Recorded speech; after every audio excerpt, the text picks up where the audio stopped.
বিয়ের 5 মাসের মাথায় একদিন বাপের বাড়িতে এসে মাকে বললাম, আমি আর সংসার করব না, আজ থেকে এ বাড়িতেই থাকবো।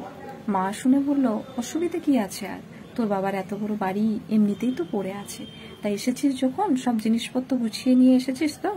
আমি বললাম, না, আমি তো কিছুই আনিনি। সে কি, এভাবে খালি হাতে আসে কেউ? তাই এসেছিস যে জামাই জানে? আমি না বলেই এসেছি।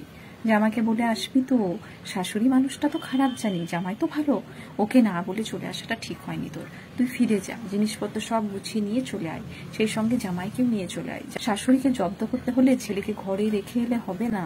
বর ভালো হলে ঘর ছাড়লেও বরকে কখনো ছাড়তে নেই। ঘর বর দুটোই ছেড়ে দিলে মেয়েদের জীবন থেকে তো সংসারটাই চলে যায়। জামাই তো তোর কথা ফেলতে পারবে না, বরং জামাইকে নিয়েই তুই এই বাড়িতেই থাক। মায়ের কথা শুনে তো আমি অবাক। মা কখনো এই সুরে কথা বলেনি, হঠাৎ এইভাবে কথা বলতে মাকে বললাম, তুমি বলছো এসব? আমি তো বিশ্বাসই করতে পারছি না। এতদিন পর তুমি আমার দুঃখটা বুঝতে পারলে মা। যতই হোক তুই আমাদের একমাত্র মেয়ে, শাশুড়ি অত্যাচার কত আর সহ্য করবি বলতো?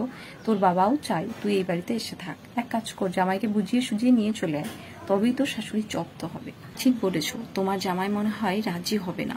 সব হবে, কায়দা করে বলবি, দেখবি বরফ গলে জল হয়ে গেছে। মায়ের কথা শুনে আমি সেই দিনই শ্বশুরবাড়িতে ফিরে গেলাম। বুঝলাম মা যে বুদ্ধিটা দিয়েছে ওটাই প্রয়োগ করতে হবে। জীবনে কি চেয়েছিলাম আর কি হয়ে গেল সেটাই তখন ভাবছিলাম। মায়ের কথা মতো শ্বশুরবাড়িতে ফিরেই শাশুড়ির সাথে তুমুল ঝগড়া শুরু করলাম। সেদিন ঝগড়া করতে কারণ লাগে না, কোনো একটা ছুট পেলেই হলো। বর অফিস থেকে ফিরতেই যা ঘটলো তার থেকে একটু বাড়িয়েই বললাম, বলতে বলতে কেঁদেও ফেললাম। ও শুনে তখন চুপ করে আছে। চুপ করে থাকতে দেখে বললাম, এ বাড়িতে তোমার মায়ের সাথে ঝগড়া করে কিছুতেই থাকতে পারবো না। ও শুনে বলল, তাহলে উপায়? উপায় আর কি, আমি ভেবেছি আমি আর তুমি আমার বাবার বাড়িতে গিয়ে থাকবো, আর ওখান থেকে তোমার অফিস যেতেও সুবিধা হবে। আমার কথা শুনে আমার বর বলল, ঠিকই বলেছো, এত অশান্তির মধ্যে থাকা যায় নাকি? অফিস থেকে ফিরে এই রোজ রোজ অশান্তি, এ বাড়িতে থাকলে অশান্তি আরো বাড়বে। তুমি ঠিক ডিসিশন নিয়েছো, আমি তোমার সাথে ওখানে গিয়েই থাকবো, অশান্তির থেকে শান্তি ভালো। বুঝলাম ছেলেও মাকে চিনে নিয়েছে। শাশুড়ির সাথে ঝগড়াঝাটি করে পরের দিন বেরিয়ে গেলাম। দেখলাম শাশুড়িও বেশ খুশিতেই আছে, নিজের ছেলেও যে বাড়ি থেকে বেরিয়ে যাচ্ছে কোনো আক্ষেপ নেই। মনে মনে ভাবলাম, মা তো নাকি পাশানি। পরে ভাবলাম হাতে টাকা আছে তো, টাকাই ভুলিয়ে রাখবে। শ্বশুরমশাই ভালো চাকরি করতেন, পেনশনের মোটা টাকা হাতে পাচ্ছেন, তার আবার মায়া মমতা। ছেলেরও দেখছি মায়ের প্রতি কোনো ভালোবাসা নেই, নিজের বাড়ি ছেড়ে বেরোচ্ছে মানে হাড়ে হাড়ে বুঝতে পেরেছে। এতদিন মায়ের মুখের ওপর কোনো কথা বলেনি, কিন্তু সেটা কাজে করে দেখিয়ে দিল। কিছু জিনিসপত্র গুছিয়ে নিয়ে চলে এলাম বাপের বাড়িতে। মনে মনে ভাবলাম, আর তো অশান্তি নেই, এবার থেকে জীবনে শান্তি আর শান্তি। 1 সপ্তাহ ভালোই কাটলো। বাবা বাজার থেকে মাংস মাছ থেকে শুরু করে নানান জিনিসপত্র নিয়ে আসছে প্রতিদিন। মা জামাইয়ের জন্য ভোরবেলা উঠে রান্না করছে, টিফিন বানাচ্ছে।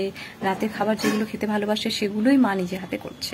আমিও সকালবেলা কোনোদিন 9টায় কোনোদিন 10টায় উঠছি। একেবারে আরামের জীবন। এরকম সুখের জীবনই তো চেয়েছিলাম। এই করে আরো 15 দিন কেটে গেল।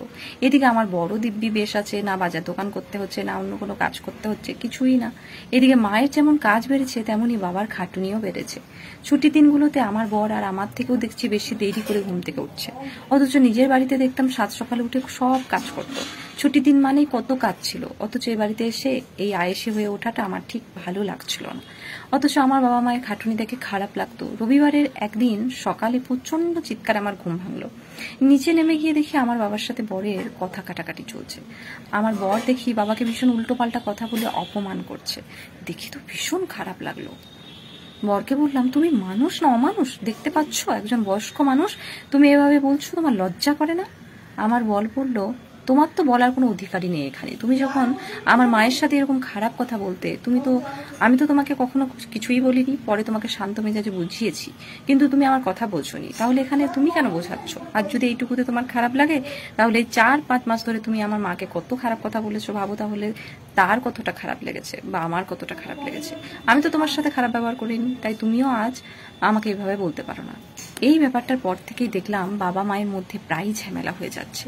মায়ের বয়স বাড়ছে, সকাল সকাল উঠে রান্না করাটাও মায়ের কষ্ট হচ্ছে, নিজেরই খারাপ লাগছিল বেশি। ভাবলাম আমিও সকাল সকাল উঠে মায়ের হাতে হাতে আমিও কাজটা করে নেব।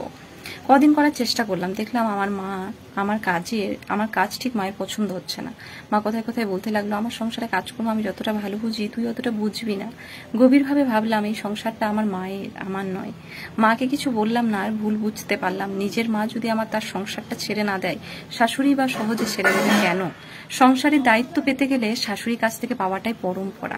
উপলব্ধি করলাম মায়ের কষ্টটা যতটা সহজে বুঝতে পেরেছিলাম, শাশুড়িকে সেভাবে বুঝতে পারিনি। হয়তো আমাকে অনেক কথা বলেছে, কিন্তু তার থেকেও তো বেশি বলেছি আমি। খারাপ লাগছিল নিজের ভুলের জন্য। কয়েকদিন পর বরকে বললাম, এখানে থাকবো না, ও বাড়িতেই ফিরে যাব। বর বলল, কেন? এখানেই তো ভালোই আছি। আমি ভালো নেই তাতে কি, আমি তো আছি।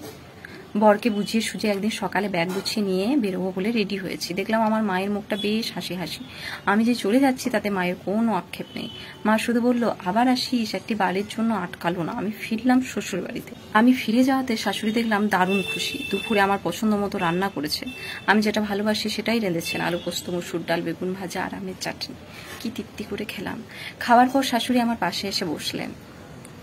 বললেন, এটা সংসার, এখানে এভাবেই যুদ্ধ করে থাকতে হয়। তরকারির কোনোটাতেই ঝাল বেশি হবে, কোনোটাতে কম ঝালেও ভালো লাগে। তাই বলে খাওয়া দাওয়া ছেড়ে দিলে হবে? ঝগড়া তো হবেই। ঝগড়া করো সংসার থেকে বেরিয়ে গেলে যেখানেই যাও দুদিনের জন্য সেখানে ভালো লাগবে, কিন্তু তোমাকে কেউ সংসার দেবে না। মেয়েদের নিজের একটা সংসার লাগে, সেই সংসারটা তুমি এখানেই পাবে। আমি যেমনটা পেয়েছি আমার শাশুড়ির থেকে। বৌমাদের পছন্দের মানুষ শাশুড়ি কখনো হয় না, শাশুড়ির পছন্দের মানুষও কখনো বৌমা হয় না। খুব কম মানুষই আছে যারা দুজনের পছন্দ। এই লড়াই চলে আসছে সেই কোন কাল থেকে, কোথাও কম কোথাও বেশি। তারপরেও থাকতে হবে, সংসার করতে হবে। ঘটিবাটি পাশাপাশি থাকলে ঠোকাঠুকি তো হবেই, তাই বলে বেরিয়ে যেও না। এটাই জীবন। টোনাটুনির সংসারে শাশুড়ির মতো চড়ুই পাখি একটা লাগে, তবেই না সংসার। ভালো আর মন্দ মিশেই জীবন। তারপর থেকে 30 বছর কাটিয়ে ফেলেছি, নিজের একটা সংসার হয়েছে। শাশুড়ির সাথে ঝগড়া করেছি, হয়তো দুদিন কথাও বলিনি, তবে সংসার থেকে বেরিয়ে যায়নি। আজ 5 বছর হলো শাশুড়ি নেই। ভীষণ মিস করি শাশুড়ি নামক প্রতিদ্বন্দ্বীকে। আজ খেলার মাঠ পুরো ফাঁকা। ভালো লাগে না সেই ফাঁকা মাঠে গোল দিতে। জীবনটা ফুটবল খেলার মতো। সংসার হলো বড় মাঠ, প্রতিদ্বন্দ্বী না থাকলে গোল দিয়ে কি মজা। অত বড় বাড়িটায় আমি একাই খেলছি। এই খেলাটা ঠিক জমছে না আর, কারণ জমানোর মানুষটাই তো নেই। মানুষটা ঝগড়া করতো, শাসন করতো, মাঝে মধ্যে রণচণ্ডীর মূর্তি ধরে বাড়ি মাথায় করতো। কিন্তু আমার অসুখ বিসুখ করুক, জ্বর সর্দি হোক, তুলসী পাতার রস, বাসক পাতার পাচক, জ্বরে মুখ খারাপ হয়ে গেলেও পলতা পাতার বড়া এগুলো মুখের কাছে ধরতো ওই মানুষটাই। শাশুড়ি মারা যাওয়ার আগে আমার মা চলে গেল পরপারে। তারপর একদিন শাশুড়ি মায়া কাটিয়ে চলে গেল। শাশুড়ি বেশ কিছু গয়না মারা যাওয়ার পর বছর 3 আগে আমাকে দিয়ে গেল। বলল, এগুলো সব তোমার। এই সীতাহারটা শুধু দুলকিকে দিয়ে দিও। দুলকি মানে আমার একমাত্র মেয়ে। আমার মেয়েরও বিয়ে ঠিক হয়েছে, সামনের ফাল্গুনে ওর বিয়ে। সেদিন সীতাহারটা বের করতে গিয়ে শাশুড়ির কাপড় জামা রাখার যে বাক্সটা ছিল ওটা খুলছিলাম। আমাকে দেওয়া গয়নাগুলো ওতেই ছিল। গয়নার বাক্স বের করতে গিয়ে দেখলাম বাক্সের এক কোণে সযত্নে রাখা রয়েছে একটি চিঠি। চিঠিটা লিখেছে আমার মা আমার শাশুড়িকে। তখন তো আর মোবাইল ছিল না। চিঠিটা পড়তে গিয়ে আবিষ্কার করলাম 30 বছর আগের একটি সত্যকে। মনের মধ্যে যা ছিল আবছা এক লহমায় সবকিছু পরিষ্কার হয়ে গেল। আমার মা লিখেছে, প্রিয় দিদি, মেয়ে আমার বাড়িতে পৌঁছেছে। তোমার কথা মতো কাজ শুরু করে দিয়েছি। কথা দিচ্ছি 1 মাসের মধ্যে তোমার বাড়িতে পাঠিয়ে দিতে পারবো। বুঝতেই তো পারছো মেয়ে আমার উড়নচণ্ডী। এই উড়নচণ্ডী মেয়েকে নিয়ে চিন্তার শেষ নেই। তোমার কথা মতোই আমি ওকে বলেছি ওই বাড়ি ছেড়ে চলে এসে এখানে থাক। যেমনটি বলেছো ঠিক তেমনটি করছি। ভয় হয় খুব, ওই মেয়ে কি করে সংসার করবে। তবে তুমি যখন আছো চিন্তা নেই। শ্বশুরবাড়িটা মেয়েদের বড় সম্মানের জায়গা। আমি চাই ওর একটা নিজের সংসার হোক। আর যাই হোক, বাবার বাড়িতে মেয়েরা দিনের পর দিন থাকলেও মেয়েদের সংসারটা কিন্তু ওখানে হয় না। মনে পড়ে যাচ্ছিল সে 30 বছর আগের মায়ের কথাগুলো। মা যখন বলেছিল সব ছেড়ে চলে আসতে, অবাক হলেও মায়ের ওই কথাগুলোর মধ্যে যে নিপুণ কৌশল ছিল আমি কিন্তু সেটা ধরতে পারিনি আমার বরের নিপুণ অভিনয়ও। ভেবেছিলাম মা আমাকে প্রশ্রয় দিচ্ছে। আমার ধারণাটাই ভুল ছিল। শ্বশুরবাড়ি থেকে যখন চলে এসেছিলাম তখন শাশুড়ি মাকে দেখেছিলাম মুচকে মুচকে হাসতে। চিঠি পড়তে পড়তে বুঝতে পারছিলাম হাসির কারণটা। শাশুড়ি মায়ের বুদ্ধি তারিফ না করে থাকতে পারছিলাম না তখন। সত্যিই তো ওই কৌশল প্রয়োগ না করলে এমন সুন্দর করে সংসারটাও যে হতো না আমার। এই 2 মা আমাকে উপহার দিয়ে গেছে নিজের একটা সংসার। শুধু মনের মধ্যে রয়ে গেছে সেই 2 মায়ের শূন্যতা, একটা আক্ষেপ। যদি আবার ফিরে পেতাম।